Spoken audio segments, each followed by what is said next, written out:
Saudara, pemerintah membuka kesempatan untuk Anda yang ingin berinvestasi syariah dalam bentuk wakaf retail. Dana cash wakaf link sukuk retail atau CWLS seri SWR 002 akan digunakan untuk kegiatan berbasis sosial tapi yang tidak dibiayai APBN.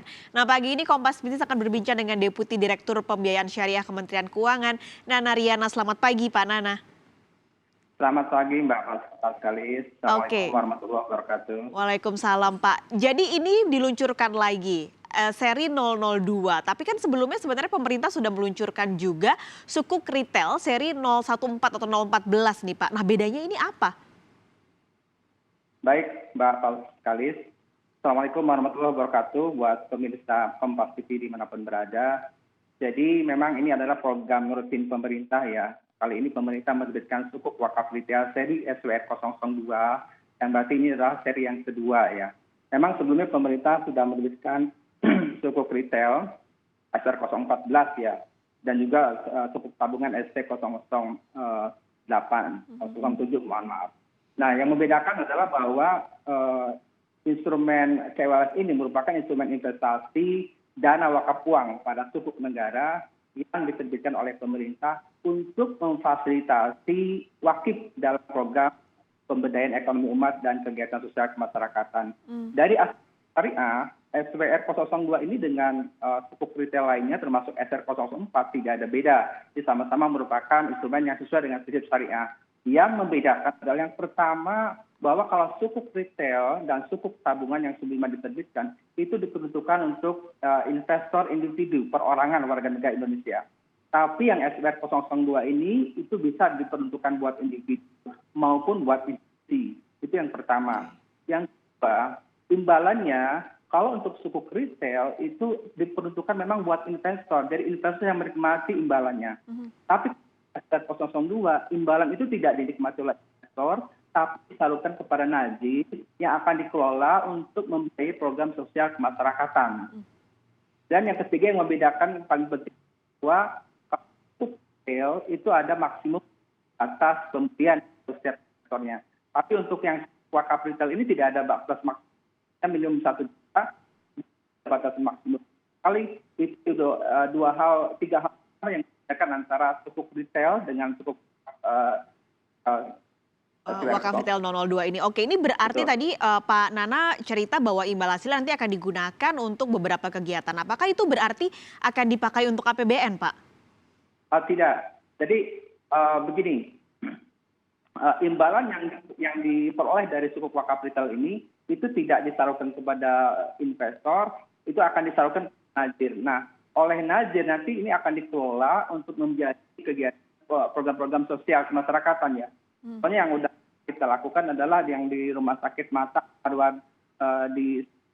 itu diskon diterbitkan dari sukuk wakaf itu digunakan untuk membangun sarana di rumah sakit sana. Kemudian imbal yang diberikannya itu digunakan membiayai operasi katarak gratis buat kaum duafa di daerah sana. Itu salah satu bentuk bahwa memang ada banyak program di masyarakat ini yang bisa dioptimalkan bebani APBN begitu Mbak.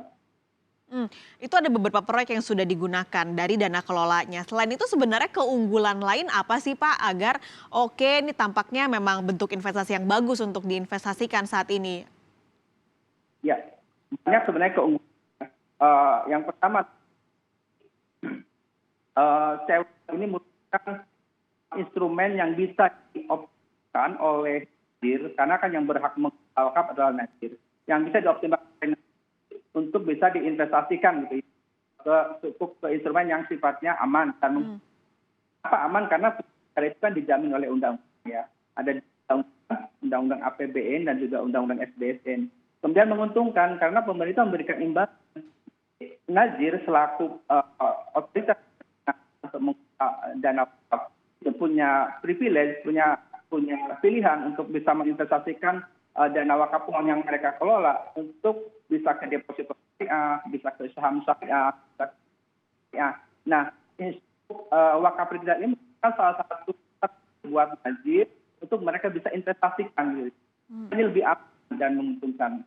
Ini memang diatur oleh undang-undang dan tadi juga Pak Nana bilang untuk investasinya ditempatkan di tempat-tempat yang benar-benar aman gitu. Tapi Pak, ini kan kita tahu lagi pandemi ya Pak. Beberapa ya, instrumen investasi itu terdampak gitu karena pandemi. Nah, ini akan mempengaruhi keamanan dari SWR 002 kah?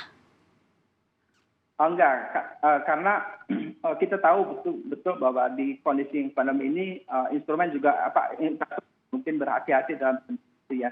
Namun dengan investasi di sukuk wakaf tadi sudah saya dijamin oleh pemerintah, oleh negara, oleh Bank APBN. Setiap tahunnya undang ada itu dijamin bahwa pemerintah wajib menyediakan imbalan maupun dari sukuk atau obligasi yang disebut oleh pemerintah. Kemudian juga SBSN juga disebut pemerintah wajib membayar maupun imbal ataupun kupon dari obligasi atau sukuk negara. Sehingga instrumen ini boleh dikatakan aman dari bebas dan bebas risiko gitu Mbak. Oke. Sehingga buat investor ini akan menjadi pilihan alternatif yang paling pas di saat masa pandemi begini karena orang juga harus berhati-hati banyak jangan sampai tertipu oleh investasi yang menjanjikan return yang sangat tinggi namun risikonya juga sangat besar. Betul. Nah, berarti terakhir Pak, kalau individu ataupun institusi ingin mencoba berinvestasi di sini, bagaimana caranya? Caranya sangat mudah sekali. Untuk yang SBR 002 ini kami menggunakan dua platform online dan platform offline. Untuk yang platform online itu bisa langsung menghubungi mitra distribusi kami yang merupakan lembaga keuangan syariah penerima wakaf uang dan itu bisa langsung melalui gadget atau mobile banking, mobile banking. bankingnya gitu ya. Itu sangat mudah sekali. Untuk yang offline ini terutama untuk yang institusi itu bisa langsung mendatangi ke masing-masing mitra distribusi yang sudah kami tunjuk. Di sini kami ada semuanya ada 6 mitra distribusi untuk yang terlibat di penjualan SBR 002 ini. Untuk yang online Bapak Ibu semuanya bisa melalui Bank Syariah Indonesia atau BSI yang merupakan merger dari Bank Syariah Mandiri, BRI Syariah dan BNI Syariah. Kemudian juga melalui Bank Muamalat Indonesia, kemudian bisa melalui Bank Permata Syariah dan juga Bank Syariah JMB Syariah ya. Kemudian yang offline itu bisa melalui semua bank termasuk Bank Mega Syariah dan Bank Syariah Bukopin. Begitu, Mbak. Oke. Jadi memang sudah dibuat jalurnya mudah supaya masyarakat juga kalau mau mencoba berinvestasi di sini bisa mendapatkannya juga dengan mudah untuk pembiayaan sosial yang tidak dibiayai oleh APBN. Terima kasih banyak untuk penjelasannya pagi ini. Nana Riana, Deputi Direktur Pembiayaan Syariah Kementerian Keuangan. Sehat selalu Pak Nana.